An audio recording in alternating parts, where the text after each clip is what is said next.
नमस्कार, जनप्रभात सुपरफास्ट में आपका स्वागत है। मैं हूं हेमेंद्र सिंह। एक नजर डालते हैं आज की सुर्खियों पर। रक्षा मंत्री राजनाथ सिंह ने चीन के साथ चल रहे सीमा विवाद के मुद्दे पर लोकसभा में बयान दिया है। उन्होंने कहा कि भारत अपनी संप्रभुता और अखंडता के साथ कोई समझौता नहीं करेगा। भारतीय सेना किसी भी परिस्थिति के लिए पूरी तरह से तैयार है। राजनाथ सिंह के इस बयान पर चीन के अखबार ने कहा है कि राजनाथ सिंह का बयान उकसाने वाला है। इससे सीमा पर सर्दियों में तनाव और बढ़ सकता है। कोरोना महामारी के कारण संसद सदस्यों का वेतन भत्ता और पेंशन संशोधन विधेयक 2020 पास हो गया है। इसके तहत 1 साल तक सांसदों को वेतन 30% कटकर मिलेगा। संसदीय कार्य मंत्री प्रहलाद जोशी ने सोमवार को ये बिल लोकसभा में पेश किया था। हालांकि लोकसभा में ज्यादातर सांसदों ने इस बिल का समर्थन किया, लेकिन उनकी ये मांग थी कि सरकार सांसद निधि में कटौती न करे। संसद के मानसून सत्र में राज्यसभा में सपा सदस्य रामगोपाल यादव ने बेरोजगारी का मुद्दा उठाया। सपा सांसद ने कोरोना वायरस महामारी के कारण बड़े पैमाने पर लोगों के बेरोजगार होने और उनमें पैदा हो रही हताशा के कारण आत्महत्या की बढ़ती प्रवृत्ति पर जोर दिया। उन्होंने लॉकडाउन के कारण अपनी आजीविका गंवाने वाले लोगों को हर महीने 15,000 रुपए भत्ता देने का सरकार से अनुरोध किया है। रूस में संघाई कोऑपरेशन ऑर्गेनाइजेशन के सदस्य देशों के साथ एनएसए की बैठक हुई। पाकिस्तान के एनएसए ने इस बैठक में जानबूझकर विवादी नक्शा प्रोजेक्ट किया, जिसे हाल ही में उनकी सरकार ने मंजूरी दी है। भारत के एनएसए अजीत डोभाल ने इस हरकत का विरोध जताते हुए बैठक का वॉकआउट कर दिया। कांग्रेस नेता पी चिदम्बरम ने कहा है कि भारत एक ऐसा अनूठा संसदीय लोकतंत्र है जहां कोई प्रश्न नहीं पूछा जाता, कोई बहस नहीं होती है। रक्षा मंत्री के बयान के बाद कांग्रेस को बोलने की अनुमति नहीं दिए जाने से नाराज सदस्यों ने लोकसभा से वॉकआउट किया। साथ ही संसद भवन परिसर में महात्मा गांधी की प्रतिमा के सामने एकत्र होकर विरोध प्रदर्शन किया। राहुल गांधी ने संसद में रक्षा मंत्री राजनाथ सिंह के बयान पर हमला बोला है। उन्होंने कहा कि रक्षा मंत्री के बयान से साफ है कि मोदी जी ने देश को चीनी अतिक्रमण पर गुमराह किया। राहुल ने कहा कि हमारा देश हमेशा से भारतीय सेना के साथ खड़ा था, है और रहेगा। लेकिन मोदी जी, आप कब चीन के खिलाफ खड़े होंगे? चीन से हमारे देश की जमीन कब वापस लेंगे? चीन का नाम लेने से डरो मत।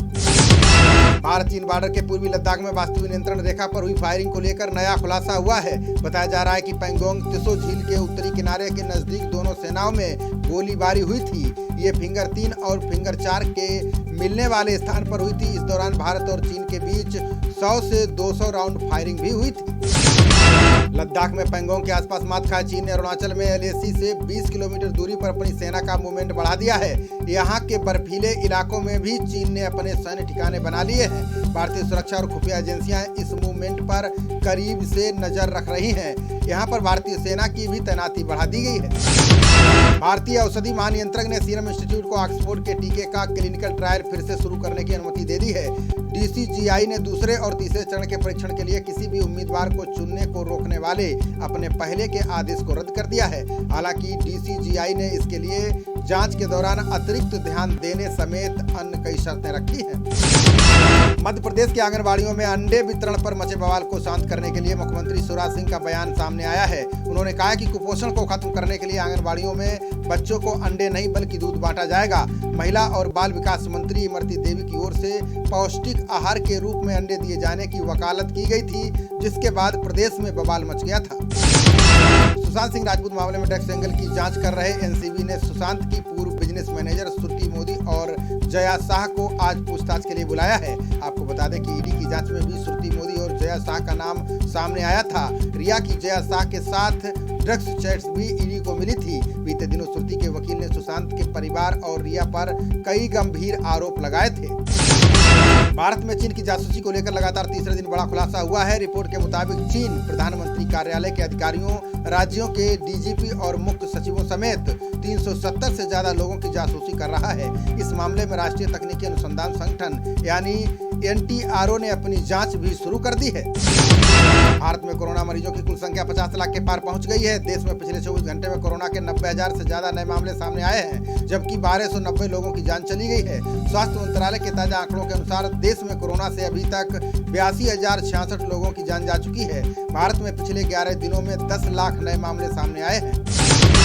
दुनिया भर में कोरोना महामारी के अभी तक 2,97,15,000 से ज्यादा मामले सामने आ चुके हैं। वहीं महामारी में मरने वालों की संख्या 9,38,000 से ज्यादा हो गई है। अच्छी खबर ये है कि ठीक होने वालों की संख्या भी अब 2,15,00,000 से ज्यादा हो चुकी है।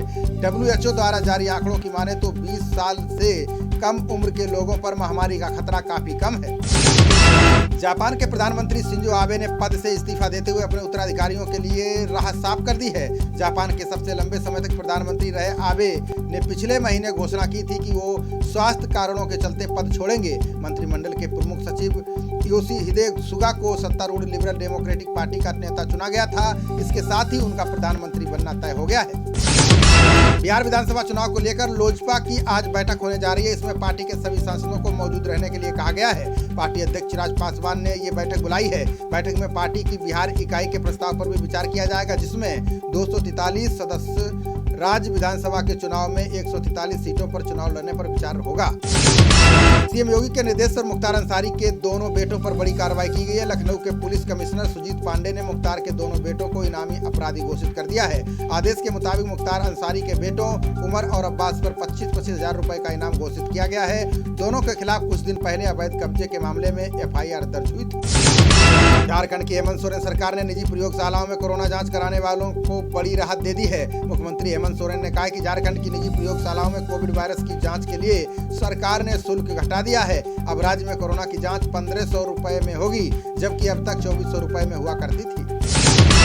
यूपी में कोरोना संकट के बीच अखिलेश यादव ने बड़ा ऐलान किया है। अखिलेश यादव ने कहा है कि समाजवादी पार्टी कोरोना काल में स्वास्थ्य सेवाओं में अनियमितता, भ्रष्टाचार और बेरोजगारी समेत कई मुद्दों पर धरना देगी। सपा कार्यकर्ता आगामी 21 सितंबर को तहसील पर विरोध प्रदर्शन करेंगे। साथ ही डीएम के जरिए राज्यपाल को ज्ञापन भी सौंपेंगे। अरुणाचल प्रदेश के मुख्यमंत्री पेमा खांडू को कोरोना संक्रमण हो गया है। सीएम पेमा खांडू ने खुद को कोरोना जांच रिपोर्ट पॉजिटिव आने की सूचना ट्वीट पर दी है। साथ ही खुद के संपर्क में आने वाले लोगों को कोरोना जांच कराने की सलाह भी दी है। पेमा खांडू ने कहा है कि वो फिलहाल इस वक्त दिल्ली में है और खुद को होम आइसोलेट कर लिया है। झारखंड हाईकोर्ट ने न्यायाधीश के रूप में न्यायमूर्ति SK द्विवेदी और न्यायमूर्ति दीपक रोशन की नियुक्ति की गई है। मुख्य न्यायाधीश डॉक्टर रवि रंजन ने न्यायमूर्ति SK द्विवेदी और न्यायमूर्ति दीपक रोशन को पद एवं गोपनीयता की शपथ दिलाई। इन दोनों न्यायाधीशों को हाईकोर्ट में स्थायी नियुक्ति दी गई है। पाकिस्तान की एक अदालत ने पूर्व प्रधानमंत्री नवाज शरीफ के खिलाफ गैर जमानती वारंट जारी किया है। नवाज शरीफ भ्रष्टाचार के एक मामले में दोषी करार दिए जाने की अपीलीय सुनवाई में पेश नहीं हुए थे। आपको बता दें कि इस्लामाबाद उच्च न्यायालय की 2 सदस्यों वाली एक पीठ भ्रष्टाचार मामले में शरीफ की अपील पर सुनवाई कर रही है। शिवसेना नेता संजय राउत ने सपा सांसद जया बच्चन के बयान का समर्थन किया है। उन्होंने उन लोगों को निशाने पर लिया है जो बॉलीवुड को ड्रग्स का अड्डा बता रहे हैं। राउत ने कहा है कि कुछ लोग फिल्म इंडस्ट्री को बुरा भला कह रहे हैं। उन्होंने कहा है कि ये सरकार की जिम्मेदारी है कि वो ड्रग्स मामले की जांच करे। किसानों से जुड़े 3 अध्यादेशों को लेकर भाजपा उन्हें विरोध प्रदर्शन शुरू कर दिया है। भारतीय किसान यूनियन से बड़ी संख्या में बड़े किसानों तीनों अध्यादेश के खिलाफ संसद के बाहर धरना प्रदर्शन करने वाले हैं। बाकी नेता गुरनाम सिंह का कहना है कि हरियाणा, पंजाब, यूपी और राजस्थान के किसान विधेयकों के विरोध में संसद के बाहर धरना प्रदर्शन करेंगे। कोरोना संकट के बीच यूपी में होने वाले पंचायत चुनाव की प्रक्रिया शुरू हो गई है। राज्य निर्वाचन आयोग ने पंचायत चुनाव के बारे में विस्तृत कार्यक्रम जारी किया है। अक्टूबर से BLO घर घर जाकर वोटर लिस्ट की जांच करेंगे और 29 दिसंबर को वोटर लिस्ट का प्रकाशन होगा। ऐसे में ये बात साफ हो गई है कि इस साल राज्य में पंचायत चुनाव नहीं हो सकेंगे। बेंगलुरु और दिल्ली के बीच पहली किसान रेल चलने जा रही है। इसे कर्नाटक से 19 सितंबर से लेकर 19 अक्टूबर तक चलाया जाएगा। दक्षिण पश्चिम रेलवे ने बताया कि किसान रेल AC ट्रेन है। ये मैसूर, हुबली और पुणे के रास्ते चलेगी। इन निर्धारित स्थानों के बीच कई जगह ठहराव होगा जहां सामानों को उतारने और चढ़ाने की अनुमति होगी। दिल्ली यूनिवर्सिटी के संस्थानों में UG दाखिले के लिए कट ऑफ लिस्ट जारी होना शुरू हो गई है। ड्यू के सेंट स्टीफेंस कॉलेज ने UG कोर्स की पहली कट ऑफ जारी कर दी है। ज्यादातर कोर्स के लिए कट ऑफ 99% है। हालांकि अर्थशास्त्र में ये पैमाना 99.25% है। वहीं अर्थशास्त्र और अंग्रेजी की कट ऑफ 98.75% रही है। छत्तीसगढ़ के बस्तर से नक्सलवाद खत्म करने के लिए पुलिस ने एक और अभियान शुरू किया है। इस अभियान में पैरामिलिट्री फोर्स के साथ ही राज्य सरकार शामिल हो रही है। पुलिस ने बताया कि नक्सलियों के खिलाफ अब बस्तर पुलिस ने युद्ध स्तर पर प्रचार शुरू कर दिया है। इसमें बस्तर टमाटा और बस्तर चो आवाज के नाम से पोस्टर जारी किए गए हैं। रायबरेली जेल से 2 कैदी सुरक्षा कर्मियों को चकमा देकर फरार हो गए हैं। अधिकारियों ने सुबह में कैदियों की गिनती की तो बैरक संख्या 10 के 2 कैदी गायब थे। उप महानिरीक्षक कारागार संजीव त्रिपाठी ने बताया कि बीते दिनों पास्को कानून और चोरी के मामले में 2 युवकों को जेल लाया गया था। यहीं से दोनों फरार हुए हैं। यूपी के मुख्यमंत्री योगी आदित्यनाथ अपने 2 दिवसीय दौरे पर आज गोरखपुर जाएंगे। सूत्रों ने बताया कि योगी शाम 4:30 बजे राष्ट्रीय RSS द्वारा आयोजित समर्पण कार्यक्रम को बतौर मुख्य अतिथि संबोधित करेंगे। तकरीबन 2 घंटे के इस कार्यक्रम के तहत संघ की प्रार्थना और भगवा ध्वज का पूजन एवं ध्वज प्रणाम होगा। योगी सरकार ने हाल ही में 50 वर्ष की आयु सीमा पूरी कर चुके पुलिसकर्मियों को जबरन रिटायर करने को लेकर गाइडलाइन जारी की थी। अब सरकार ने स्वास्थ्य कर्मियों के लिए भी इसी तरह की गाइडलाइन जारी की है, जिसमें कहा गया है कि 50 वर्ष की आयु सीमा पूरा कर चुके स्वास्थ्य कर्मियों की पहचान की जाए। इसके लिए सरकार ने कमेटी भी गठित कर दी है। जम्मू कश्मीर के राजौरी में नियंत्रण रेखा के पास पाकिस्तान ने फिर सीज फायर का उल्लंघन किया है। पाकिस्तान की ओर से की गई गोलाबारी में सेना का एक जवान शहीद हो गया है और एक अधिकारी सहित अन्य 2 घायल हो गए हैं। अधिकारियों ने बताया है कि सुंदरबनी सेक्टर में हुई पाकिस्तानी गोलाबारी का भारतीय सेना मुंहतोड़ जवाब दे रही है। केंद्रीय स्वास्थ्य मंत्रालय ने कोरोना से लड़ने वाले स्वास्थ्य कार्यकर्ताओं को बड़ी राहत दी है। डॉक्टर हर्षवर्धन ने कहा है कि पीएम गरीब कल्याण बीमा योजना को अगले 6 महीने के लिए बढ़ा दिया गया है। इसके तहत 50 लाख रुपए का बीमा कवर दिया जाता है। ये कोरोना योद्धाओं को मिलता है जो सीधे कोरोना संक्रमित मरीजों के लिए काम करते हैं। 21 सितंबर से रेलवे 20 जोड़ी क्लोन ट्रेनें चलाएगा। रेलवे ने कहा है कि इन ट्रेनों में यात्रा करने वाले लोगों से हमसफर एक्सप्रेस का किराया लिया जाएगा। लखनऊ से दिल्ली के बीच क्लोन ट्रेन के लिए ये जनशताब्दी एक्सप्रेस के किराए के बराबर होगा। ये ट्रेनों की अग्रिम आरक्षण अवधि 10 दिनों की होगी। रेलवे के अनुसार ये ट्रेनें उन मार्ग पर चलेंगी जहां टिकटों की प्रतीक्षा सूची लंबी है या मांग अधिक है।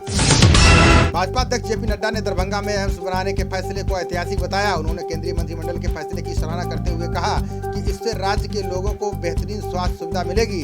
साथ ही डॉक्टरों और अन्य स्वास्थ्य कर्मियों का एक बड़ा नेटवर्क बिहार में उपलब्ध होगा। पंजाब के सीएम अमरिंदर सिंह ने केंद्र पर लोगों को गुमराह करने का आरोप लगाया है। अमरिंदर सिंह ने कहा है कि केंद्रीय मंत्री राव साहेब दानवे पाटिल ने संसद में झूठा बयान दिया, जिसमें पाटिल ने कहा था कि पंजाब केंद्र सरकार के कृषि अध्यादेशों का समर्थन करता है। सिंह ने दावा किया था कि पंजाब कृषि अध्यादेशों का विरोध करता है। एसबीआई ने 24 घंटे ओटीपी आधारित एटीएम निकासी सुविधा शुरू करने का ऐलान कर दिया है। 10,000 से ज्यादा की निकासी करने वाले ग्राहक 18 सितंबर से 24 घंटे इस सुविधा का लाभ उठा सकेंगे। इसके तहत पैसे निकालने के लिए कार्ड पिन के साथ ही मोबाइल नंबर पर भेजे गए ओटीपी को दाखिल करना होगा। दिल्ली मेट्रो ने मेक इन इंडिया के तहत स्वदेशी सिग्नल प्रणाली विकसित की है। मेट्रो ने इसे देसी तकनीक की दिशा में उठाया गया बड़ा कदम बताया है। IATS एक कंप्यूटर आधारित प्रणाली है जो ट्रेन संचालन का प्रबंधन करेगी। अधिकारियों ने बताया कि इससे मेट्रो की निर्भरता विदेशी तकनीक पर काफी कम हो जाएगी। महाराष्ट्र सरकार ने वाणिज्यिक वाहनों पर 50% टैक्स कम कर दिया है। अधिकारियों ने कहा है कि ये छूट किस तरह दी जाएगी अभी ये स्पष्ट नहीं है। सरकारी प्रस्ताव में कहा गया है कि इस छूट का लाभ मालवाहक वाहनों, पर्यटक वाहनों और स्कूल बस इत्यादि को मिलेगा। ये छूट 31 मार्च 2021 तक प्रभावी रहेगी। अशोक गहलोत ने ग्रामीण विकास को मजबूती देने के लिए नया प्लान बनाया है। गहलोत ने कहा है कि आने वाले 4 सालों में 2000 नई ग्राम सेवा सहकारी समितियां गठित की जाएंगी। इन संस्थाओं से किसानों को फसली ऋण लेने और खाद बीज की उपलब्धता में सुविधा होगी। पूर्व मुख्यमंत्री कल्याण सिंह के स्वास्थ्य में अब सुधार है। लखनऊ स्थित संजय गांधी आयुर्विज्ञान संस्थान के निदेशक ने ये जानकारी दी है। उन्होंने बताया कि 88 वर्षीय कल्याण सिंह पहले के मुकाबले अच्छा महसूस कर रहे हैं। उन्होंने बताया कि सिंह लोगों से बात कर रहे हैं, उनके रक्त में ऑक्सीजन का स्तर भी संतोषजनक है। बंगाल में ब्राह्मण पुरोहितों के वित्तीय सहायता के ऐलान पर RSS ने पलटवार किया है। संघ ने कहा कि ममता सरकार की ये योजना हिंदुओं का मजाक उड़ाने के लिए है। संघ ने कहा कि ममता सरकार में बंगाली भाषी हिंदुओं का अस्तित्व खतरे में है। अगर हिंदुओं की सहायता करनी है तो पहले उन परिवारों की मदद करें जिन्होंने जिहादी घटनाओं में अपने लोगों को गंवाया है। सीएम योगी ने बस्ती मंडल के विकास कार्यों की समीक्षा की है। इस दौरान उन्होंने कहा कि कोरोना महामारी ने विकास कार्यों पर असर जरूर डाला है। इसके बावजूद हमें इसकी चुनौती का सामना करते हुए विकास कार्यों को आगे बढ़ाना है। योगी ने बस्ती में सड़क निर्माण में भ्रष्टाचार के दोषी पाए गए अधिशासी अभियंता की संपत्ति जब्त किए जाने के निर्देश दिए हैं। टमाटर की कीमतें 80 रुपए प्रति किलो के पार हो गई हैं। मालदा और इम्फाल में टमाटर के दाम 100 रुपए किलो तक पहुंच गए हैं। टमाटर के महंगे होने का कारण देश के दक्षिणी और पश्चिमी इलाकों में भारी बारिश होना बताया जा रहा है। इससे टमाटर की आपूर्ति प्रभावित हुई है। संघ प्रमुख मोहन भागवत 22 सितंबर को 2 दिन की यात्रा पर कोलकाता जाएंगे। इस दौरान वे पश्चिम बंगाल में संगठन के कामकाज की समीक्षा करेंगे। संघ पदाधिकारी ने बताया कि महामारी के कारण भागवत कार्यालय को छोड़कर किसी अन्य स्थान पर नहीं जाएंगे। संगठन से जुड़े मुद्दों और महामारी के दौरान किए गए कार्यों पर चर्चा की जाएगी। केंद्रीय स्वास्थ्य मंत्रालय ने ऑक्सीजन की कमी की खबरों को खारिज कर दिया है। मंत्रालय ने कहा कि कोरोना इलाज में बेहद अहम भूमिका निभाने वाली ऑक्सीजन की राष्ट्रीय स्तर पर कोई कमी नहीं है। मंत्रालय ने राज्यों से अनुरोध किया है कि ऑक्सीजन की उपलब्धता के लिए पहले से योजना बनाएं, जिससे ऑक्सीजन के स्टॉक की कमी ना हो। यूपी बोर्ड बोर्ड ने हाई स्कूल और इंटरमीडिएट की कंपार्टमेंट परीक्षाओं की तिथि घोषित कर दी है। सभी परीक्षाएं 3 अक्टूबर को होंगी। यूपी बोर्ड के सचिव दिव्यकांत शुक्ल ने जानकारी दी है। उन्होंने बताया कि हाई स्कूल की परीक्षा सुबह की पाली में होगी, वहीं इंटरमीडिएट की कंपार्टमेंट की परीक्षा शाम की पाली में आयोजित की जाएगी। केंद्र सरकार के बिजली संशोधन विधेयक के विरोध में तेलंगाना विधानसभा ने प्रस्ताव पारित किया है। मुख्यमंत्री के चंद्रशेखर राव ने दावा किया कि विधेयक किसानों और गरीबों के हितों के खिलाफ है। ये विधेयक राज्यों की शक्ति छीन लेगा। राव के प्रस्ताव का विपक्षी दल कांग्रेस ने भी समर्थन किया है। कांग्रेस ने केंद्र से बिजली विधेयक को वापस लेने की मांग की है। युवा प्रतिभाओं की पहचान करने के लिए खेल मंत्रालय ने नया प्लान बनाया है। इसके तहत 6 अन्य राज्यों में खेलो इंडिया राज्य उत्कृष्टता केंद्र बनाए जाएंगे। दूसरे चरण में असम, दादरा नगर हवेली, दमन दीव, महाराष्ट्र, मध्य प्रदेश, मेघालय और सिक्किम में इस योजना का विस्तार होगा। पहले चरण में 8 राज्य केंद्र बनाए जा चुके हैं। इंग्लैंड और ऑस्ट्रेलिया के बीच तीसरा एक दिवसीय मुकाबला आज खेला जाएगा। पहला मैच ऑस्ट्रेलिया ने जबकि दूसरा इंग्लैंड ने अपने नाम किया था। दोनों टीमें सीरीज में 1-1 की बराबरी पर हैं। ऑस्ट्रेलिया के कोच जस्टिन लैंगर ने कहा है कि स्टीव स्मिथ नेट अभ्यास पर लौटेंगे और इंग्लैंड के खिलाफ तीसरा और आखिरी वनडे खेलेंगे। खबरों का सिलसिला जारी रहेगा। देखते रहिए जनप्रवाद। नमस्कार।